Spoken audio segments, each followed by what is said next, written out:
اللہم صلی علی محمد وعلی آلہ وصحبہ وسلم۔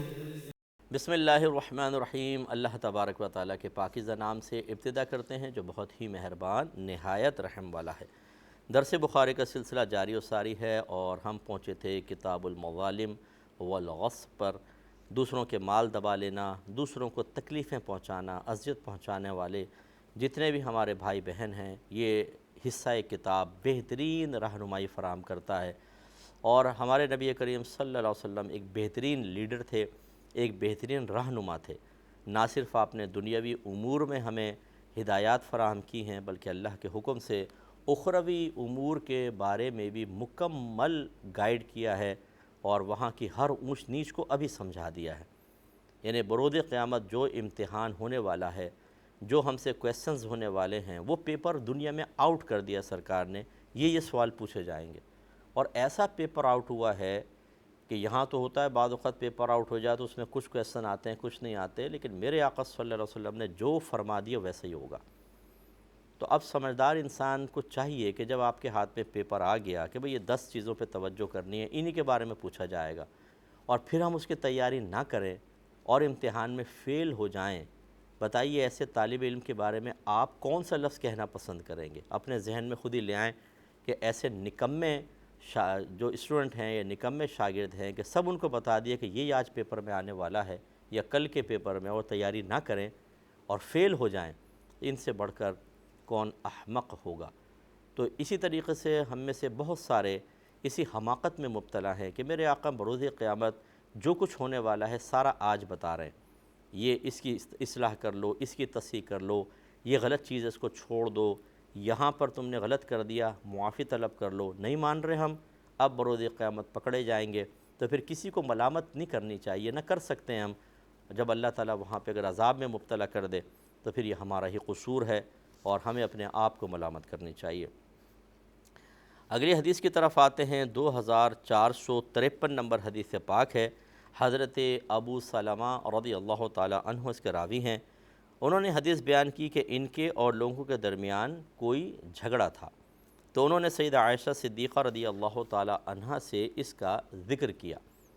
پس آپ نے ان سے فرمایا کہ اے ابو سلمہ، زمین سے اجتناب کرنا، کیونکہ نبی کریم صلی اللہ علیہ وسلم نے فرمایا ہے کہ جس نے ظلم سے بالشت بھر بھی زمین لی تو اس کو 7 زمینوں کا طوق ڈالا جائے گا۔ طوق کہتے ہیں ہار کو۔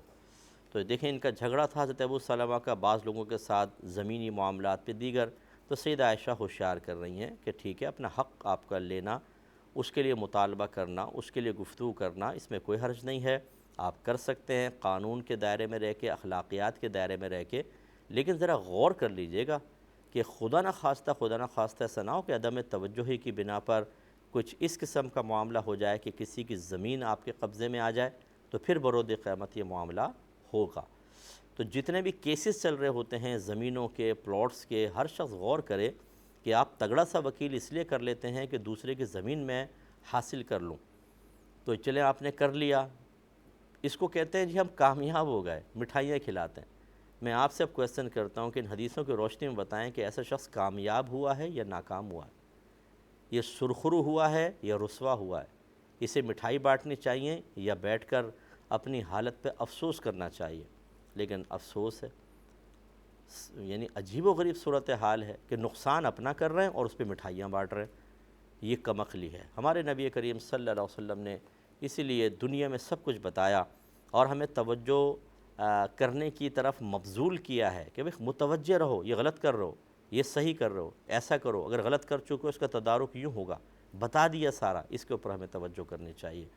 اور سیدہ عائشہ صدیقہ رضی اللہ تعالیٰ عنہ کی یہ نصیحت بھی ہمیں بتاتی ہے کہ اگر کوئی ہمارا قریبی آ کر ہم سے مسئلہ معلوم کرتا ہے اور ہم یہ دیکھتے ہیں کہ اس کا کوئی تنازع چل رہا ہے، کوئی جھگڑا چل رہا ہے، کوئی اختلاف چل رہا ہے، تو یہ نہیں کہ ہم اسی کی فیور میں ساری بات کریں، بلکہ اس کو گر بتائیں کہ تمہیں اس طرح کرنا چاہیے، اس طرح، حالانکہ یہ غلط ہے۔ آپ نے پیچھے حدیثیں سنی ہیں، سرکار صلی اللہ علیہ وسلم نے فرمایا کہ ظالم اور مظلوم دونوں کی مدد کرو، تو صحابہ کرام نے پوچھا رسول اللہ مظلوم کی مدد تو سمجھ میں آتی ہے، ظالم کی کیسے مدد کریں؟ فرمایا اس کو ظلم سے روک کر۔ ہم لیکن الٹا آئیڈیا بتاتے ہیں، ہم یہ کہتے ہیں اچھا تمہارا جھگڑا چل رہا ہے اس اتنی بہترین پلاٹ کا، چھوڑنا نہیں، یوں کرو یوں کرو یوں کرو، اور اس کو غلط قسم کے مشورے دیتے ہیں، حالانکہ اس مظلوم کا پلاٹ تھا، دے دو اس کو۔ یہ کہتے کہ دیکھو تم اگر جھگڑا کر رہے ہو حق پر ہو تو ٹھیک ہے جاری رکھو، اور ناحق ہے تو ہمارا مشورہ یہ ہے کہ ایسا نہ کرو نہ روتے رہو گے۔ اگر یہ پلاٹ آ گیا، جس دن تمہارے قبضے میں آ گیا اس دن سے تمہارے لیے اتنا بڑا گناہ جاریہ شروع ہوگا کہ تم تصور نہیں کر سکتے۔ بروز قیامت تمہاری تو نیکیاں گئیں نام اعمال سے نکل جائیں گے اور تم خدا نخواستہ جہنم میں ڈالے جاؤ گے۔ لیکن نہیں، ہمارا اصول یہ ہے کہ اگر ہمارا اپنا ہو، ہمارا تعلق کسی سے اچھا ہو، کوئی رشتہ دار قریبی ہے، کوئی دوست احباب میں سے ہے، یہ غلط بھی کر رہا ہو تو مروت کا تقاضا یہ ہے کہ اس کی ہاں میں ہاں ملاؤ اور اس کو اس ظلم کے اندر، اس اندھیرے کے اندر، اس زیادتی کے اندر دھکے دے دو، اس کو مروا دو۔ یہ ہمارے ہاں اصول ہے، اور اس کو ہم کہتے ہیں محبت ہے، اپنائیت ہے۔ اچھا بھائی اچھی اپنائیت ہے، کوئی اپنے دوست کو آگ میں دھکا دے اور بولے بڑی اپنائیت سے دھکا دے رہا ہوں، بڑے پیار اور محبت سے، کون مانے گا یہ بات؟ اور یہ ہم کر رہے ہوتے ہیں۔ تو سیدہ عائشہ صدیقہ رضی اللہ تعالی عنہا کی اس نصیحت سے اور بروقت ان کے دل میں خوف پیدا کرنے سے ہمیں سبق حاصل کرنا چاہیے۔ اگلی حدیث 2454، حضرت سالم رضی اللہ تعالیٰ عنہ اپنے والد سے روایت کرتے ہیں، انہوں نے بیان کیا کہ نبی کریم صلی اللہ علیہ وسلم نے ارشاد فرمایا، جس نے تھوڑی سی زمین کو بھی ناحق لیا، یعنی زبردستی، اس کو قیامت کے دن 7 زمینوں تک دھنسایا جائے گا۔ یہ گویا کہ سابقہ احادیث کی ایک تفسیر کہہ سکتے ہیں، آپ ایک شرح کہہ سکتے ہیں کہ طوق بنانے کے 2 طریقے ہو سکتے ہیں، یا تو اتنا حصہ لے کر اس کے گلے میں ڈال دیا جائے، اور یا یہ کہ زمین اپنی جگہ ہو، اس کو زمین میں گاڑ دیا جائے اور گردن تک دبا دیا جائے، تو یہ بھی ایک طرح سے زمین اس کا طوق بن گئی۔ دونوں اس کے مفاہیم ہو سکتے ہیں، اور یہاں سرکار نے اس طرح اس کی تفسیر بیان فرمائی۔ تو بروز قیامت آدمی ایک حصہ زمین کے ساتھ آئے گا، کیونکہ سب تو فنا ہو جائے گا، ختم، تو اس کا مطلب ہے جتنے پہ پلاٹ پہ قبضہ کیا تھا اس میں اس کو دھنسا دیا جائے گا، گردن بس یعنی سر باہر ہوگا، پورا اندر دھڑ، اور وہ پیس رہی ہوگی، دبا رہی ہوگی، یعنی کہ بڑے آرام سے، اور پھر اس کو لے کر آئے گا، تو وہ اتنے ٹنوں وزنی چیز بہرحال اٹھانے پہ مجبور ہوگا۔ اللہ تعالیٰ اس کو اتنا تو موقع دے دے گا کہ وہ اس کو اٹھائے، لیکن وہی جیسے آپ کے اوپر، مجھ میرے اوپر کئی منوں وزن ڈال دیا جائے اور ہم اس کے تحت دب رہے ہوں، نہ موت آئے نہ نکل سکیں، تو کتنی اذیتناک زندگی ہوگی، ایسا اس کے ساتھ معاملہ ہوگا، اور یہ میدان محشر کا ہے۔ اس کے بعد اگر اللہ تعالیٰ ناراض ہوا تو پھر جہنم میں، تو کچھ پتہ نہیں کہ پھر اس زمین سمیت جہنم میں ڈال دیں اور وہ زمین تپ جائے آگ کے اندر اور پھر وہ پورے بدن کو جلائے۔ اللہ تعالیٰ ہم سب کو محفوظ فرمائے، اور یہ دنیا کے چند ٹکے کی جو چیزیں ہیں ان کے بدلے جنت کو تباہ نہ کرنے کی توفیق عطا فرمائے۔ جنت ویسے تو تباہ نہیں ہوگی، مراد اپنا ٹھکانہ خراب کرنا، کہ دنیا کے لیے سب کچھ کر کے، مظالم کر کے، غلط عمل کر کے اپنے آپ کو جنت سے محروم کروا لینا اور جنت کا مستحق بنانا، یہ تو کسی سمجھدار آدمی کا کام نہیں ہو سکتا، اس پر توجہ کریں۔ اگلے باب کی طرف آتے ہیں، باب اذا اذن انسان لآخر شیئا جازا، جب ایک انسان دوسرے انسان کو کسی چیز کی اجازت دے تو وہ اس کو استعمال کر سکتا ہے، یعنی بغیر اجازت کسی مسلمان کی چیز استعمال نہیں کرنی چاہیے، اجازت دے دے تو ٹھیک ہے۔ اس پر حدیث لائے ہیں 2455 نمبر، حضرت شعبہ بیان کرتے ہیں، اور وہ بیان کرتے ہیں جبلہ سے روایت کرتے ہیں، وہ کہتے ہیں کہ ہم مدینے میں بعض عراقیوں کے ساتھ تھے، وہاں ہم قحط میں مبتلا ہو گئے، تو حضرت ابن زبیر رضی اللہ تعالی عنہما نے ہمیں آپ ہمیں ایک کھجور دیتے تھے۔ اسی اثنا میں حضرت ابن عمر ہمارے پاس سے گزرے تو انہوں نے کہا کہ رسول اللہ صلی اللہ علیہ وسلم نے 2 کھجوروں کو ساتھ ملا کر کھانے سے منع فرمایا ہے، مگر یہ کہ تم میں سے کوئی شخص اپنے بھائی سے اجازت طلب کر لے۔ یعنی مراد یہ ہے کہ جب سب ایک جگہ کھا رہے ہوں تو ایسا نہ کریں کہ اپنے حصے کے ساتھ ساتھ کچھ زیادہ لے کے کھانا شروع کر دیں، اس سے ناگواری پیدا ہوگی، کیونکہ جب اجتماعی طور پہ آپ کھا رہے ہیں کسی چیز کو تو اس میں سب کا حق شامل ہے، تو پھر اپنے بھائی سے اجازت لے کر استعمال کریں۔ تو خلاصہ کلام یہ خاص طور پہ قحط کے دنوں کا معاملہ تھا کہ غذائی قلت تھی، اب اس میں دوسرے کا بھی زیادہ غلہ کھا جائے آدمی تو یہ مناسب نہیں، تو یہ تعلیم بیان فرمائی لیکن عنوان کے اعتبار سے اور اس حدیث کے مفہوم کے اعتبار سے یہی ہے کہ اپنے مسلمان بھائی کی کوئی چیز اس کی اجازت کے بغیر استعمال نہیں کرنی چاہیے. ہاں جب وہ اجازت دے دے تو ٹھیک ہے. اب اس میں ایک تو مسلمان بھائی سے مراد کوئی اجنبی نہیں ہے.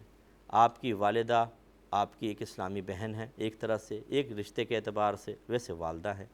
ایسی زوجہ بھی مسلمان بہن ہے اگر دیکھا جائے تو، اور لیکن وہ زوجہ بھی ہے.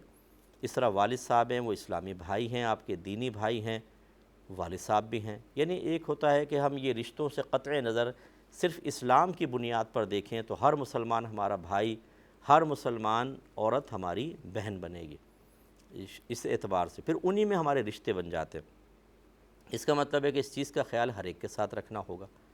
تو اب اس میں تفصیل یہ ہوتی ہے کہ جب ہم گھر میں رہتے ہیں تو بعض اوقات ایک دوسرے کی چیزیں بلا تکلف استعمال کر رہے ہوتے ہیں اور سامنے والا برا بھی نہیں مانتا، تو گویا کہ وہ اجازت شدہ ہی ہوتا ہے. یہ یوں کہہ لیں کہ اجازت دو طرح کی ہوتی ہے. ایک قولی اجازت ہوتی ہے کہ کوئی کہہ دیتا ہے ٹھیک ہے آپ استعمال کر لیں، اور ایک عملی اجازت ہوتی ہے جس کو دلالت کہتے ہیں، دلالتاً اجازت، کہ وہ قول سے نہیں کہہ رہا ہوتا لیکن اس کا عمل یہ ہمیں رہنمائی کر رہا ہوتا ہے کہ استعمال کر لو، برا نہیں مانے گا. تو جیسے بھائی وغیرہ ہوتے ہیں گھر میں، ایک اسکوٹر ہوتی ہے، ایک بھائی کی ہے لیکن کوئی اجازت ہوتی ہے، کسی نے سٹارٹ کی اور لے کے چلا گیا، بھائی منع نہیں کر رہا. تو قول سے تو نہیں کہا اس نے کہ بھائی نے کہ ٹھیک ہے تم لے جاؤ، لیکن دیکھا اور منع نہیں کیا، تو یہ گویا کہ اس کی حالت اس کو اجازت دے رہی ہے کہ ٹھیک ہے تم لے جاؤ.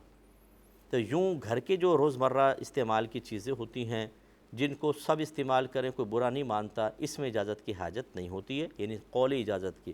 یہاں پر تو دلالتاً اجازت ہے. لیکن ان میں بھی بعض اوقات کچھ پرائیویٹ چیزیں ہوتی ہیں، کسی کی علیحدہ علیحدہ ہوتی ہیں، کسی کی پینٹ ہے، شرٹ ہے، وہ نہیں لائک کرتا کہ کوئی دوسرا بھائی بہن اس کو یوز کرے. کنگھے ہوتے ہیں، ایسی بچیوں کے میک اپ کے سامان علیحدہ علیحدہ ہوتے ہیں کہ اگر ایک کو دوسرا استعمال کرے تو بعض اوقات اسکن پرابلم ہو جاتی ہے. ایسی صورتحال جب کہ ہمیں معلوم ہو کہ گھر میں بھی کسی کی کوئی چیز استعمال کریں گے اور بلا اجازت استعمال کریں گے تو ناگواری پیدا ہوگی، تو پھر یاد رکھیں کہ بغیر اجازت استعمال نہیں کر سکتے. اب ہمیں پوچھنا ہی ہوگا، گھر میں بھی پوچھنا ہوگا. یعنی ایک روایت میں یہاں تک ہے کہ نبی کریم صلی اللہ علیہ وسلم نے ارشاد فرمایا کہ کوئی مسلمان اپنے مسلمان بھائی کی کوئی بھی چیز اس کی اجازت کے بغیر استعمال نہ کرے، حتیٰ کہ خلال، ٹوتھ پک جس کو کہتے ہیں، ٹوتھ پک بھی فرمایا کہ پوچھ کے استعمال کرو. اور یہ وہی ہے کہ جب ہمیں سامنے والے کے بارے میں گمان ہو کہ شاید یہ ناراض ہوگا، اس کو ناگوار گزرے گا. تو اب اس میں اور زیادہ دیکھ لیں، اب جب گھر میں اتنے وہ ہے تو اب کوئی بیٹھا ہوگا اس کی سگریٹ نکال کے پینا شروع کر دیں گے بغیر پوچھے. کسی کے پان پڑے ہوں گے، ایک پان نکال کے منہ میں رکھ لیا، ارے بھائی تو پوچھو تو صحیح یار. ایسے کسی کا پین پڑا ہوا ہے، اٹھا کے استعمال کرنا شروع کر دیا، وہ پھر گھور کے دیکھتا ہے اور منع نہیں. اب ہم کہتے ہیں منع کوئی کر رہا ہے، بھائی منع نہیں کر رہا تو اجازت بھی کون سی دے رہا، اس کو منہ تو دیکھو ذرا. اور اگر اس کو یہ خوف نہ ہوتا کہ لوگ کیا کہیں گے تو پھر وہ آپ کا ہاتھ پکڑ کے آپ سے چیز چھین بھی لیتا.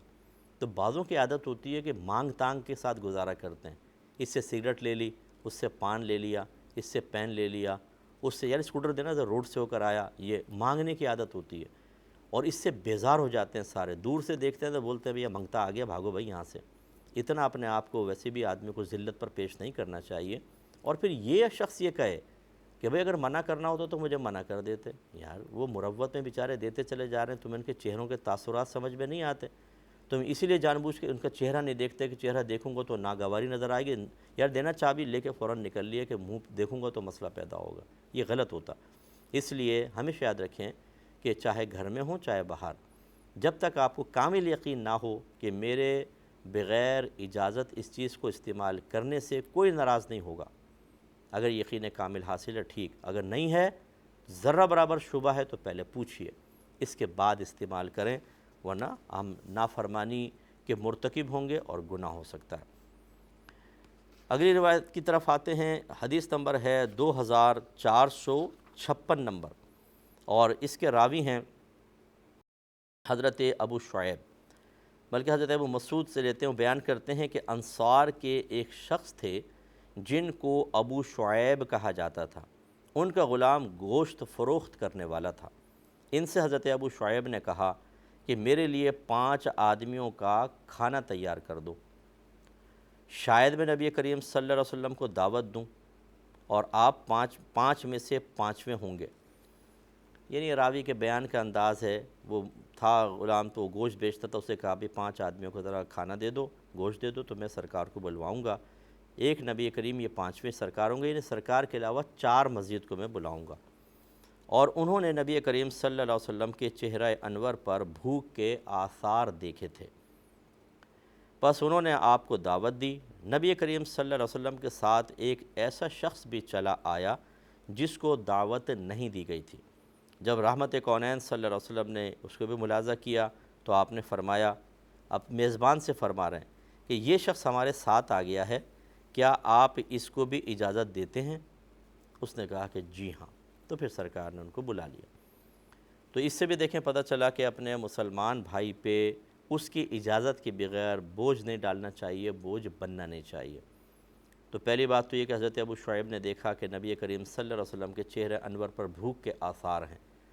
پوری کائنات کے خزانے جس شخص کے دستہ قدرت میں ہوں کہ نبی کریم صلی اللہ علیہ وسلم فرماتے ہیں کہ اللہ تعالیٰ نے زمینوں کے خزانوں کی کنجیاں مجھے عطا فرما دی، اتنی نعمت، اور بطریق معجزہ سرکار نے کھانے بڑھانے کے دیکھیں معاملات کیے، پانی بڑھانے کے معاملات، جو کنواں خشک ہو چکا تھا، یہ پانی بہت نیچے تھا، آپ نے لعاب دہن اقدس ڈالا تو ابلنے لگا کنواں، اور ایسی سرکار کو اللہ تعالیٰ نے نعمت عطا فرمائی۔ لیکن آپ دنیا جمع نہیں کرتے تھے، آپ اپنی امت کے غرباء کے لیے اور تنگ دستوں کے لیے بھی آپ نے مثالیں قائم کی تاکہ وہ نبی کی سنت کی نیت سے ان چیزوں کو حاصل کر سکیں، اور رحمت کونین صلی اللہ علیہ وسلم کے صبر و تحمل کے واقعات کو دیکھ کر اپنے اندر ہمت پیدا کر سکیں۔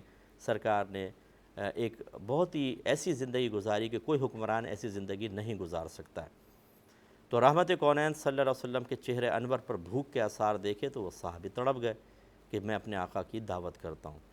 اب 5 آدمیوں کو کھانا تیار ہوا، لیکن جب سرکار تشریف لائے، آپ کو دعوت دی گئی تو وہ چھٹا بھی ساتھ میں شامل ہو گیا، کیونکہ مسجد نبوی میں اصحاب صفہ ہوا کرتے تھے جو ایک وقت میں 70 بھی ہوتے تھے، کبھی زیادہ ہو کے 100 بھی تعداد ہوئی ہے، کم از کم 70 کے قریب تو رہتے تھے، اور ان کا کوئی ذریعہ معاش نہیں تھا۔ عمومی طور پہ رات میں ایسا ہوتا کہ سرکار صحابہ سے فرماتے بھئی ان کو ساتھ لے جائیں، کو کھانا کھلا دے تو کھلا دے، کبھی وہاں آ جاتا کھانا تھوڑا بہت کھا لیتے، اور کبھی ایسا بھی ہوا ہے کہ رات کو کھانا نہیں آیا تو وہ فاقے کے ساتھ ہی سو گئے، لیکن کوئی شکایت نہیں، شکوہ نہیں، اور ان کا کام یہ تھا کہ یہ صحابہ نبی کریم صلی اللہ علیہ وسلم سے علم سیکھتے تھے اور دوسروں کو سکھاتے تھے۔ انشاءاللہ اس حدیث کو ہم کمپلیٹ کریں گے، لیکن نیکسٹ پروگرام میں وآخر دعوانا ان الحمدللہ رب العالمین۔ اللہم صلی علی محمد وعلی آلہ وصحبہ وسلم۔